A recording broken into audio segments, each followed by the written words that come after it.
Assalamu alaikum everyone. Welcome to a brand new video. In this video, we are going to talk about the part 3 of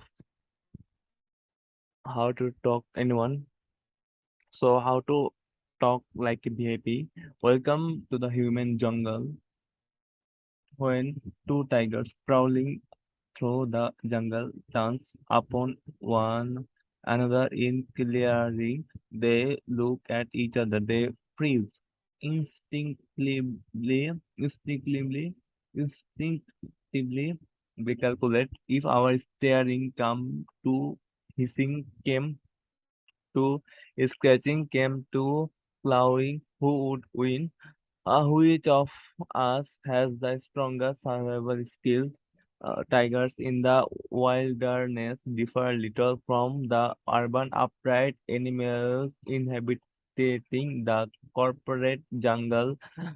Humans start the process by looking at each other and talking the business in the business world while smiling and uttering how do you do? Hello, how do you? Or high, they are like tigers, instantaneously sizing each other up. They are not calculating the length of each other's claws or the sharpness of their teeth. They are judging each other on a weapon far more powerful to survival as they have defined. Humans are judging each other's communication skills, although they may not know the names of the specific studies fast proving it. They sense the truth. 85% of one's success in life is directly due to communication skills. They may not familiar to the US Census Bureau's recent survey showing employees choose candidates with good communication skills and attitude way over education, experience, and training. But they know communication skills get people to the top. Thus, by observing each other carefully during casual conversing, it becomes most immediately evident to both which is the bigger cat in the human jungle. It doesn't take long for people to recognize who is an important person. One click, one insensitive remark, one over an anxious person, sorry, anxious and over anxious reaction, and you can be professionally or personally demoted. You can lose a potentially important friendship or business contact. One stupid move and you can tumble off the corporate or social ladder.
The techniques in this section will help ensure that you make all the right moves so this doesn't happen. The following communication skills will give you a leg up to start your ascent to the top of any ladder you choose. How to find out what they do even without asking. To size each other up. The first question little cats flat proudly ask each other is for and what do you do? They crouch there, quivering their whiskers and twitching their noses with an obvious I am going to pronounce silent judgment on you after your answer look on their faces. Big cats never ask outright, what do you do? Oh, they find out all right in a much more subtle manner.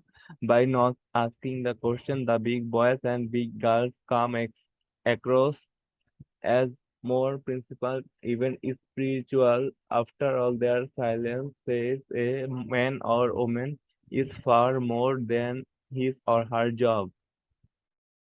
Resisting the tempting question also shows her sensitivity with so much downsizing, right sizing, and capsizing of corporations these days. The blunt interrogation evokes uneasiness. The job question is just not unpleasant for those who are between engagements. I have several gainfully employed friends who hate being asked, and what do you do? One of these folks cuts cadavers for autopsies, the other is an IRS collection agent. Additionally, millions of talented, accomplished women have chosen to devote themselves to motherhood when the cruel corporate question is thrust at them. They feel guilty. The rude interrogation belittles their commitment to their families, no matter how the women answer. They fear the asker is only going to hear a humble, I'm just a housewife. Big boys and big girls should avoid asking, what do you do? For another reason, their abstinence from the question leads listeners to believe that they are in the habit of soaring with a high-flying crowd.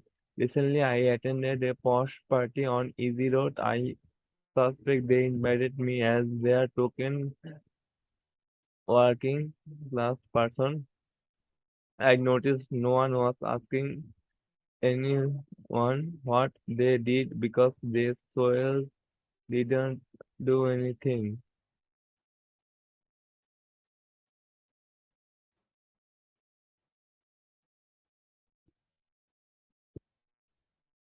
জি ভাইয়া না আসে নাই যে আব্বু আরো 10 minute 15 minute আগে phone দিছিল তখন ও পায় নাই কিন্তু একটু আগে বলছিল যে আমি আসতেছি বরং ঢুকছি আইটা আইটা আসতেছি এখন আমরা তো ফোন দেওয়া পাইতেছি না মোবাইল বন্ধ পাইতেছি এখন কই গেল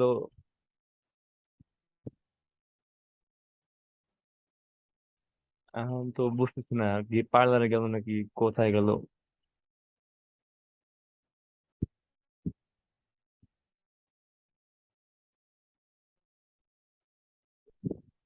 হম আচ্ছা ঠিক আছে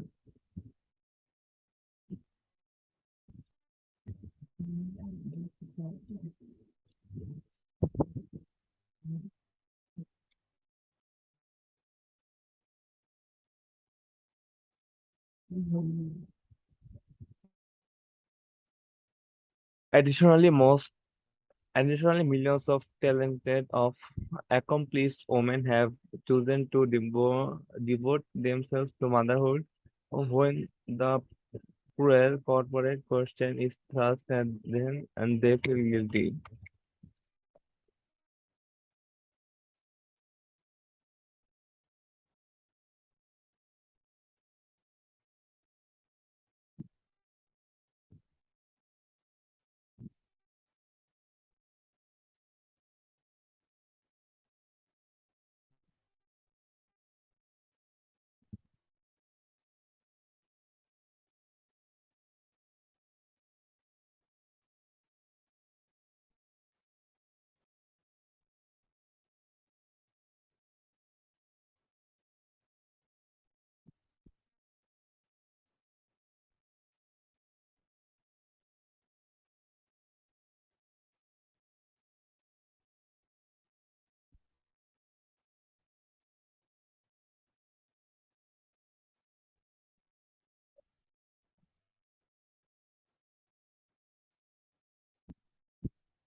No matter how the women answer, they fear the asker is only going to hear a humble, I am just a housewife. Big boys and big girls should avoid asking, what do you do? For another reason, their abstinence from question leads listeners to believe that they are in the habit of swearing with a high-flying crowd. Recently, I attended a posh party on Easy Road. I suspect they invited me as their token working class person. I noticed no one was asking anyone what they did because their souls didn't do nothing. Oh, some might have a tape sticker tape on the bed table on their mansion to track investments, but they are definitely did not work for a living. The final benefit to not asking what do you do it throws people off the guard. It convinces them it convinces them you are enjoying their company for who you are, not any crash networking per reason. আচ্ছা কি বলতেছে দেখি গেলে ভাই ভাই হ্যাঙ্গে দেখি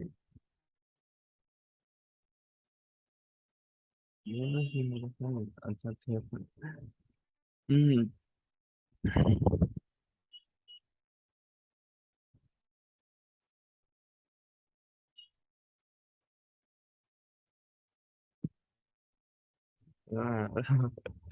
আচ্ছা ঠিক আছে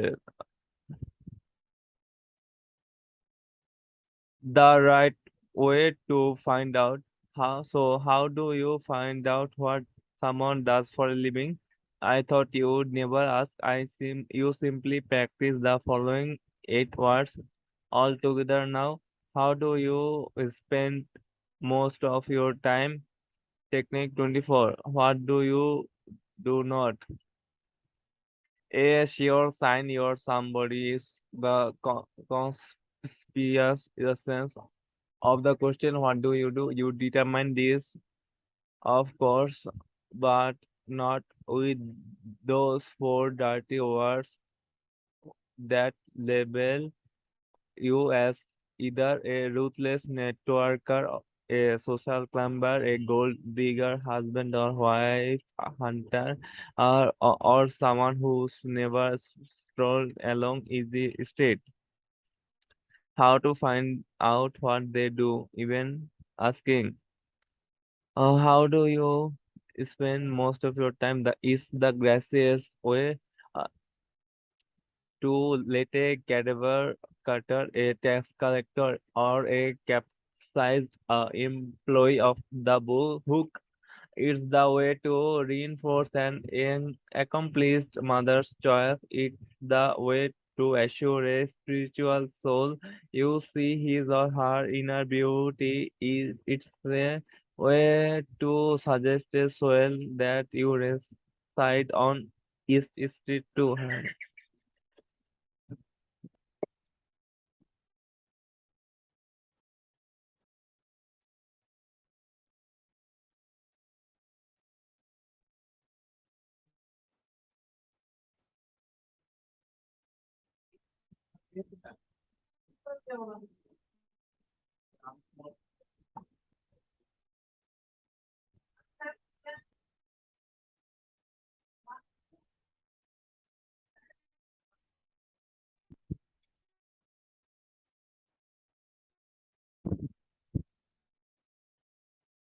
Now, suppose you have just made the acquaintance of someone who does like to talk about her or his work, asking how do you spend most of your time?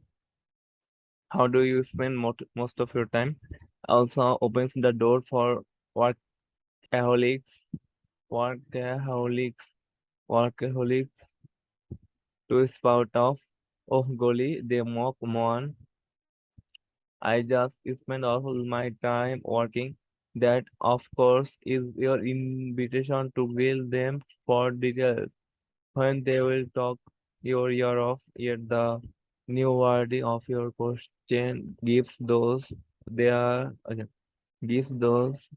who are somewhere between at leisure and work addicted the choice of telling you about their job or not. Finally,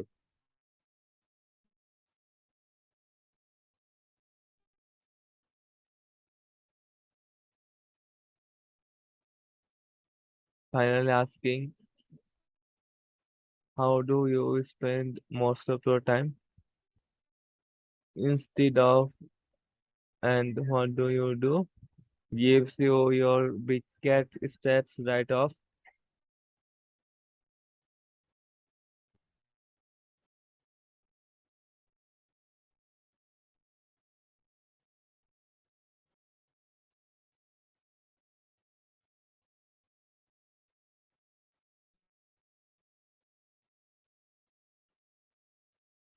How to know what to say when they ask what to do. Now 99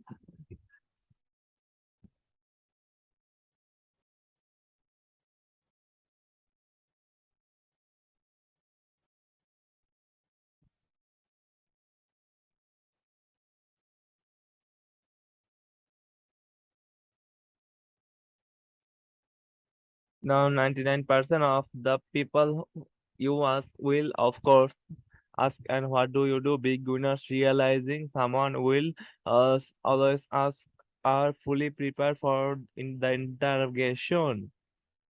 Many folks have one written sums for job seeking. They type it up and then trudge off to the printer to get a nice neat stack to send all the prospective employers.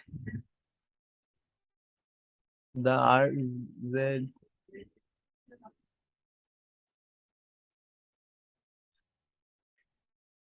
sums list their